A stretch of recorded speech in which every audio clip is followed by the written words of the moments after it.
hasta la intervención que se dio el 11 de diciembre del año pasado y que termina ahora el 12 de junio de este año. Fernando Cañete, buenas noches, ¿cómo le va? ¿Qué tal? ¿Cómo te va? ¿Cómo andas? Bueno, si me pueden subir un poquito el retorno mío, chicos, se lo voy a agradecer porque escucho muy, muy bajo. Bueno, fue mencionado hace unos días acá en el programa, estuvo uno de los el subinterventor en realidad, y habló de muchas irregularidades en su gestión en la obra social, muchas de las cuales dijo fueron presentadas en su momento al Tribunal de Cuentas, y habló de, bueno, prótesis que no se entregaban, varios temas que fueron tratados acá en el programa. En realidad, lo que hacen es transmitir permanente y constantemente un mensaje que busca cautivar voluntades en la opinión pública. Lo que se denomina, como siempre uno dice, miente que algo quedará. En realidad venimos soportando el directorio y yo desde que se produjo la intervención una serie de acusaciones, difamaciones y que buscan dejarnos como responsable o irresponsable de las acciones que llevamos adelante cuando nos tocó dirigir el destino de la obra social. Y todo arranca con el decreto, un decreto que es elaborado en función de un informe que hace la Comisión Fiscalizadora, la cual está plagada y viciada, eso sí que de mucha irregularidad, porque tiene muchas mentiras, muchas falacias el informe, a tal punto que se habla, por ejemplo, de falta de respuestas a los informes que requería el Tribunal de Cuentas. Y yo tengo anotado, por ejemplo, que los informes que hemos presentado al Tribunal de Cuentas, la información que yo tengo o tenía como presidente, solamente me quedaba responder 2 expedientes al Tribunal de Cuentas. Los demás se habían contestado en el mes de diciembre del 2024. También se hace referencia en el decreto de falta de información o falta de respuestas a la Comisión Fiscalizadora que asumió a partir del 2024. Sí, como que ustedes le mezquinaban información a la Comisión Fiscalizadora. Yo le quiero... A ver, nosotros venimos soportando difamaciones que no tienen ningún tipo de sustento. Lo que nosotros le vamos a expresar esta noche y que lo hemos expresado en varias oportunidades ya, son elementos contundentes. El día 29 de enero del 2024, aparentemente el señor Paludi, con otro integrante de la Comisión Fiscalizadora, solicita al IOSPER se informe la situación financiera, prestadores de servicios, proveedores en general, recursos humanos, estructura edilicia. 29 de enero del 2024. El primer informe se contesta el 30 de enero del 2024, al día siguiente. Y no solamente se contesta a la Comisión Fiscalizadora, se contesta también al gerente general, que en ese momento, no sé si seguirá haciéndolo, era Carlos Lencina. Pero con eso, también, desde IOSPER se sigue contestando los informes requeridos por la Comisión Fiscalizadora. Por ejemplo, el 21 de marzo se contestó el informe financiero de enero del 24. El 25 de abril se contestó el informe financiero correspondiente a febrero del 24. Mayo se contestó el informe financiero de marzo del 24. Informe financiero de abril del 24 se contestó... ¿Se contestan a requerimiento de la Comisión? A requerimiento de la Comisión Fiscalizadora. ¿Y qué es lo que no le contestaron? vaya uno a saber. Me dicen que ustedes le mezquinaban información. Bueno, eso es lo que dijo la Comisión Sí. Fiscalizadora para tener basamento y fundamento para elaborar el decreto de la intervención. Acá estamos demostrando que Cuando- la Comisión Fiscalizadora mintió. Cuando se conoció el decreto de intervención, también se habló del déficit, de los 19.000 millones de pesos de déficit del 2024. Sí. Nosotros podemos hablar, ¿Hasta cuándo empezó el déficit? O sea, o nosotros cerramos 5 años con superávit. 2019, 20, 21, 22, 23. Superávit. ¿Qué significa el superávit? Tener la responsabilidad de administrar los recursos que aportamos nosotros, los afiliados de la obra social, de tal manera que garantice la prestación de servicio que los afiliados nuestros solicitan. Y también manejarlo con austeridad como para que podamos tener resto para ir incorporando y financiando nuevas prestaciones, que es lo que fuimos haciendo durante todo este último tiempo. ¿Qué ocurrió? Ocurrió algo importante en el país. A partir de diciembre del 2023, nuevo gobierno nacional, nuevo gobierno provincial. En el gobierno que tuvimos nacional, a partir del mes de diciembre tuvimos una devaluación de más del 122%, afectó directamente a los recursos de la obra social. Lo dijimos en reiteradas oportunidades durante el 2024, cómo nos preocupaba el incremento inconmensurable que estaba teniendo el medicamento y que estaba perjudicando muy fuerte a las arcas de la obra social. No solamente con eso, sino que a su vez también se lo planteamos a los prestadores, se lo planteamos a los legisladores de la oposición, se lo planteamos a los sindicatos, 5 reuniones con los sindicatos, con todos los sindicatos que integraban el directorio, más en una de ellas estuvimos reunidos también con los trabajadores representantes del sindicato de sanidad. A todos les expresamos absolutamente la realidad que estábamos teniendo en la obra social, que era un déficit al principio mensual de 1.800 millones de pesos y después pasó a ser 2.000 millones de pesos mensuales. ¿Qué dicen de la deuda? 42.000 millones de pesos hablan de deuda. Nosotros, hasta el 10 de diciembre, teníamos programado un ingreso de 16.000 millones de pesos.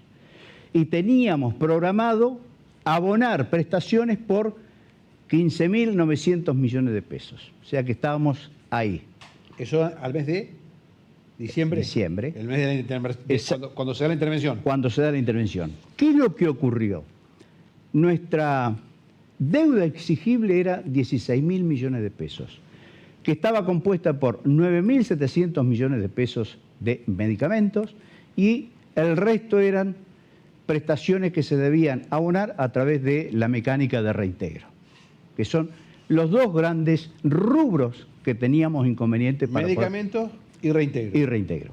Eso transformaba una deuda de 16.000 millones de pesos. ¿Qué es lo que ocurrió en el IOSPER? Después del 10 de diciembre, las prestaciones de noviembre que se debían pagar en diciembre no se pagaron, las prestaciones de diciembre que se tenían que pagar en enero no se pagaron, las prestaciones de enero que se tenían que pagar en febrero no se pagaron, 28 de marzo le pagaron noviembre a los podólogos. Y nos echaron la culpa a nosotros y lo primero que salieron a decir es que había irregularidades por sobrefacturación con los podólogos. Sí. Entonces, se cae de plano cualquier argumento que quieran decir.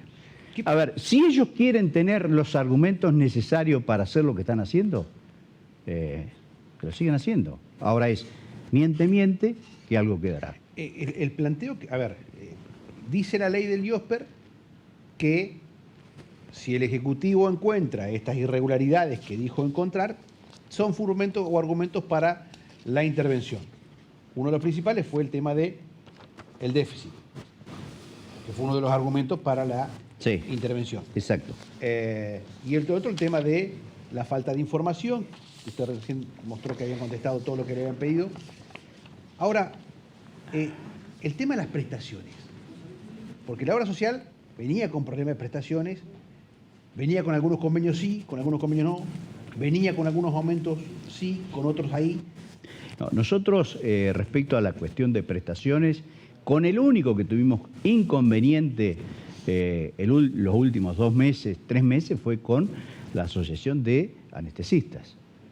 Todos los demás veníamos trabajando. Pero faltaba cobertura para el afiliado, en algunos rubros. No, la verdad que nosotros no tenemos. A ver, lo que sí estaban muchos críticos en financiamiento de nuevas prestaciones que nosotros en ese momento no estábamos otorgando. Pero no estábamos otorgando porque lo que se analiza es la pertinencia de la solicitud, no lo que prescribe el médico. No creo que nosotros hayamos tenido algún tipo de inconveniente en nivel de prestaciones. Y el tema de las ninguna prótesis, manera. porque eso también fue un tema. Dice que había prótesis sin entregar y está, ¿cómo es el tema? Había 1000 prótesis. Yo te quiero contar, que por aquí lo tenía, nosotros teníamos un informe con respecto al tema de prótesis, donde IOSPER abonó durante todo el mes todo el año 2024 hasta noviembre de 2024 por 3.701 millones de pesos de prótesis. Y Aposier, que es una empresa entrerriana, que no es un solo prestador, como dijo acá el subinterventor, sí, es una asociación de prótesis. No es lo que hicieron ellos, que fueron a Buenos Aires a firmar convenios individuales. Nosotros hicimos convenio con una asociación de prótesis, un conjunto de ortopedias. Abonó hasta noviembre 4.042 millones de pesos. Quiere decir que, perdón, no abonó, brindaron prótesis por 4.042 millones de pesos y nosotros abonamos 3.700. Es mentira cuando dicen de que nosotros abonamos más de lo que habíamos recibido. Es mentira que hayan quedado 1.000 cirugías de prótesis sin brindarse el servicio. Pero ¿cómo era el sistema que faltaban entregarse prótesis?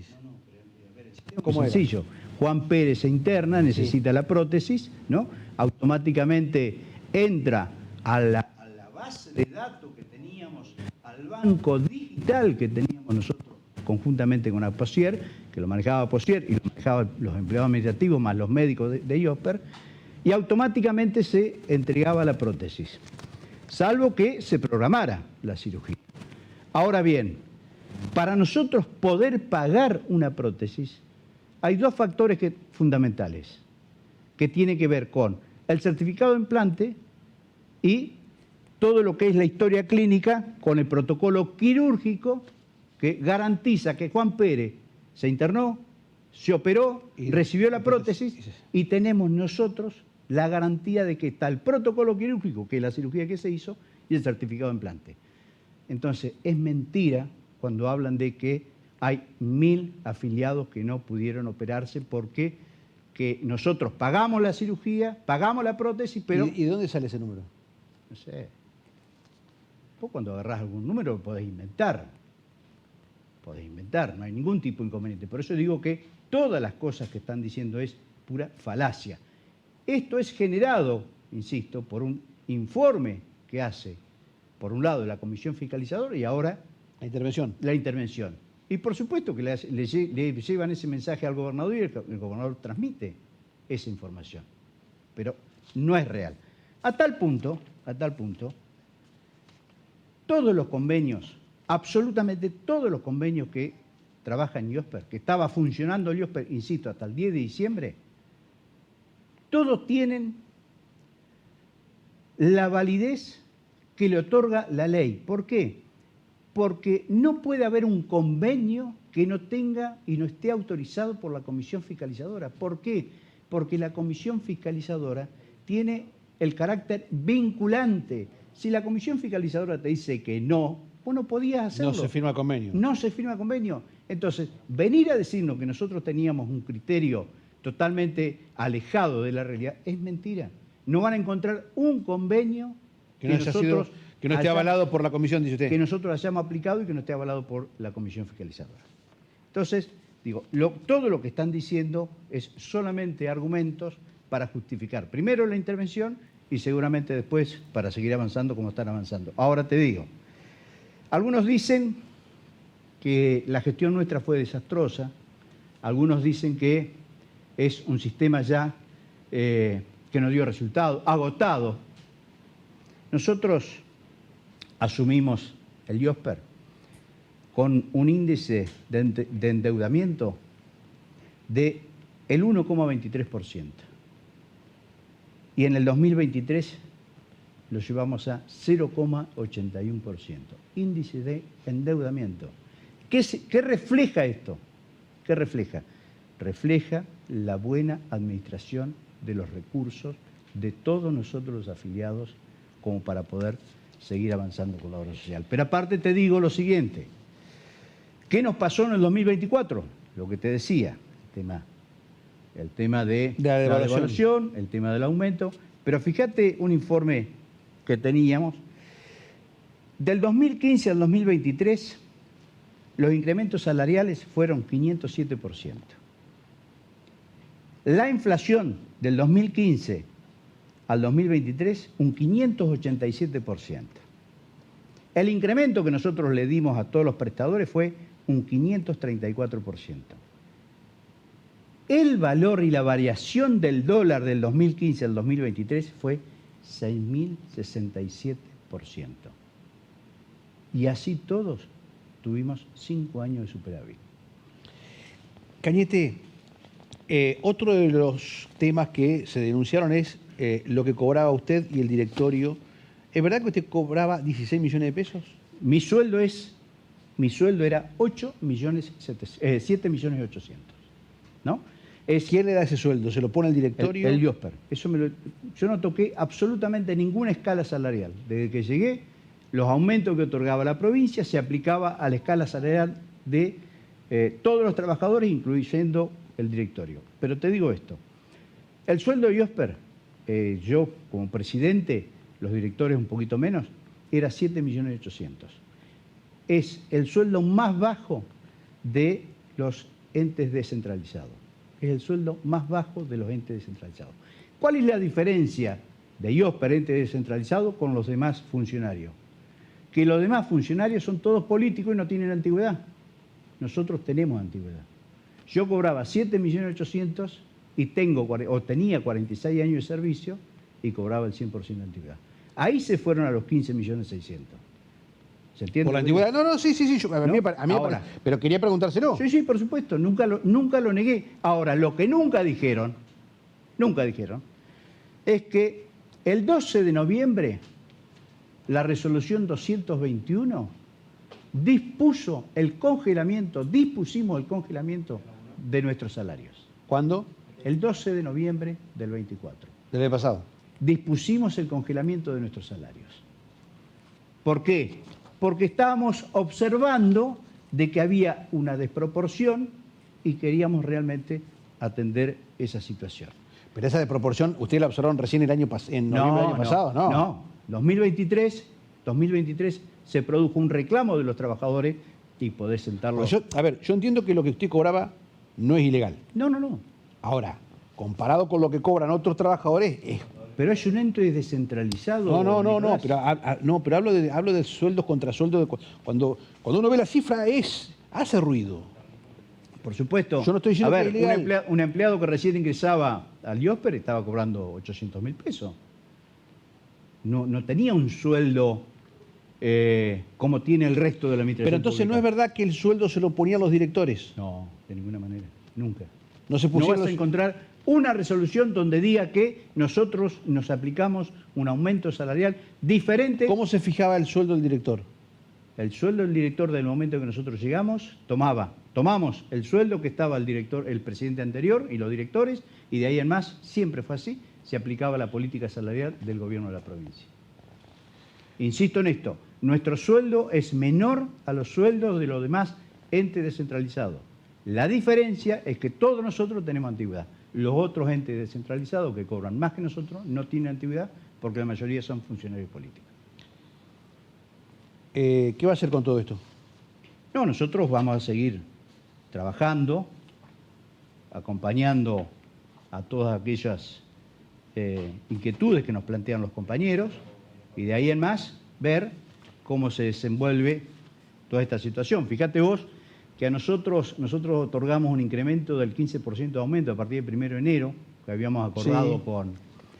con los prestadores, que llama poderosamente la atención que los prestadores que no están cobrando como le pagábamos nosotros aplicamos todo lo que es un pronto pago. No entiendo por qué la Federación Médica acepta, o los médicos aceptaron, tan críticos que eran con nosotros, de que le van a pagar en el momento de la facturación el 30% a los 15 días y lo otro a los 20, 30 días el mes siguiente. La verdad que con nosotros fueron muy exigentes, pero indudablemente no lo son. Lo que sí preocupa ahora es, te decía que teníamos el 15%, lo bajaron al 15% y a partir de abril le dieron un 72% de aumento a los prestadores. 72% de aumento a los prestadores. Bienvenido por los prestadores que Sí. venían exigiendo permanentemente. Ahora bien, ¿qué es lo que ocurre? Ocurre una gran situación respecto a la inequidad que hubo con los coseguros que tienen que pagar nuestros compañeros, nuestros afiliados, o que tenemos que pagar nosotros los afiliados, ¿no? Y la desproporción tiene que ver porque justamente aceptaron situaciones que nosotros no habíamos aceptado, que era la aplicación de nomencladores nacionales, ¿no? Y hoy hay prácticas que tienen que estar abonándola más de un 150, 200% de coseguro. Sí. Nuestros compañeros, nuestros afiliados no tienen la posibilidad, en algunos casos, de poder responder de manera como para poder atender su salud. Lo último, después lo voy a hablar seguramente con el senador Dalmolin. Se viene el cambio o sea, por la ley se avanza, cambia la obra social. Mire, a mí me parece que, primero, yo particularmente, y es mi opinión, me parece que esa ley refleja pura y exclusivamente el desconocimiento absoluto de lo que es la obra social. ¿Y cómo se gestó? La obra social se gesta por la voluntad de los trabajadores, no por la voluntad del gobierno de turno, allá en el 73. La voluntad de los trabajadores. Lo que era la caja mutual. La famosa caja mutual, que como todo organismo necesita la seguridad jurídica, y para tener la seguridad jurídica lo que tuvo fue una ley, y ahí crea el Instituto de Obra Social de la provincia de Entre Ríos. ¿Y de quién son los recursos? Nuestros. Los trabajadores aportamos. El Estado es el patrón, nada más que eso, y hace la contribución, como cualquier esquema de obra social. La ley lo que representa, y esto es una opinión mía, representa la posesión de 250.000 millones de pesos que aportamos los ¿Es el trabajadores. presupuesto? Ese es el presupuesto que tiene previsto para el año 2024.